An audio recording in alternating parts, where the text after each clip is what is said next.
can I now present Caroline Gao and Cady Wood to speak with you about their ask for you to share to Senator Merkley?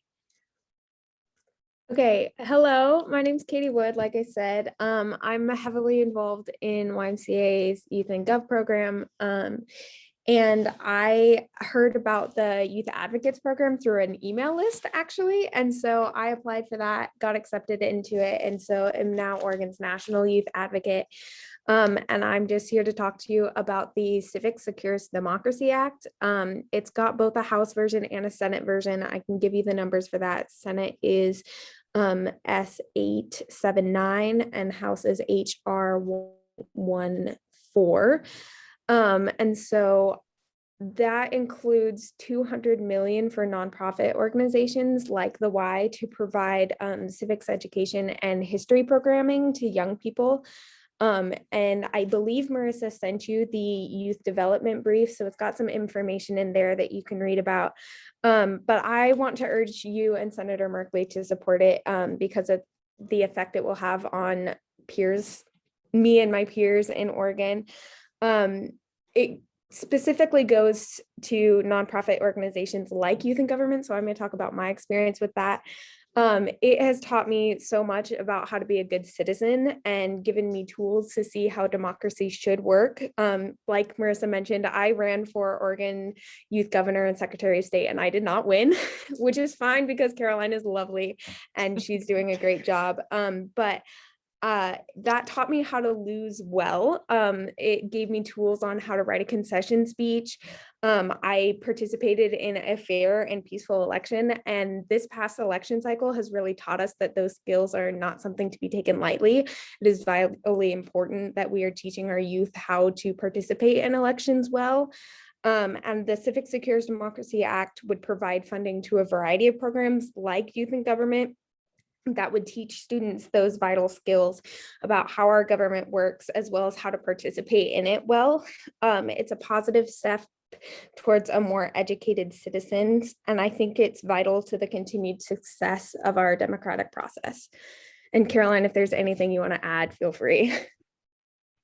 Yeah, absolutely. Cady is always difficult to follow up, but for me as well, I've been involved in Youth in Government, which is a mock state legislature program that the Y puts on across the United States. And when I started high school, I knew that I wanted to do something positive for the world and for my community, and have a voice in the world, but especially when you're starting at a public high school where there aren't that many resources, where a lot of the times teachers aren't going to be able to give you a lot of individualized support.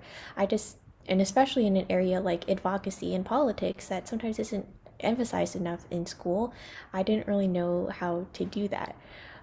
But YAG, or Youth in Government, showed me how, because when I got involved in my freshman year, I didn't really know what I was getting into, but it really put me in this position of power, unlike anything that I'd ever experienced before. And through Youth in Government, we write bills in the nature of the state legislature. We prepare them throughout the year, and we culminate in this conference in the seats of our state legislatures in the Oregon State Capitol, where we present and debate our bills to students from across the state. And in a word, we really just learn democracy by practicing it.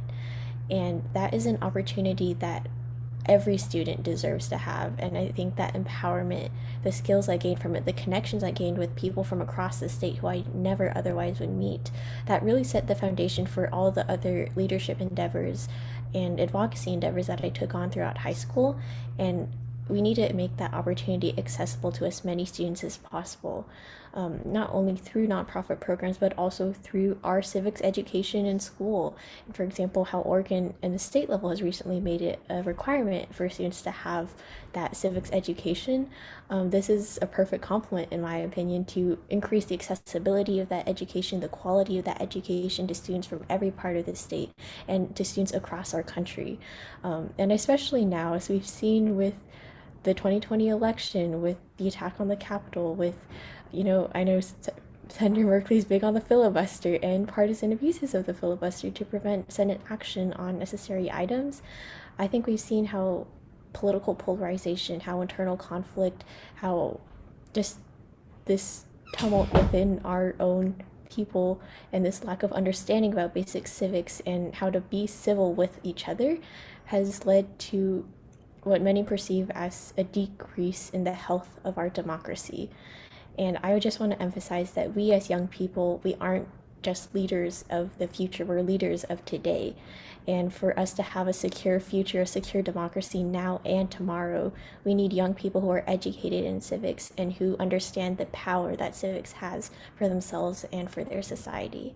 And that's why I think civics education is so necessary and important, why programs like YAG matter so much, and why acts like Civics Secures Democracy are so necessary to maintaining the health of our democracy and the power and the happiness of our young people.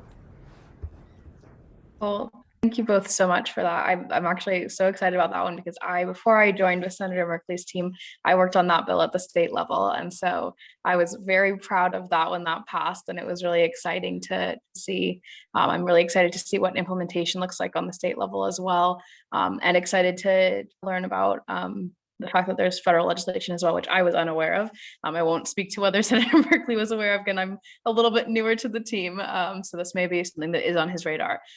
If not, I will be sure to flag it because it is extremely important. We have, I mean, as you mentioned, we've seen a steep decline in our democracy over the last few years. That's been really hard to watch. And I think that you both are right that this movement starts with our youth, and it starts with education. It starts in the classroom, and being able to really nail down the fact that this is a really important skill to have growing up and to bring into your adult life is essential. So thank you both.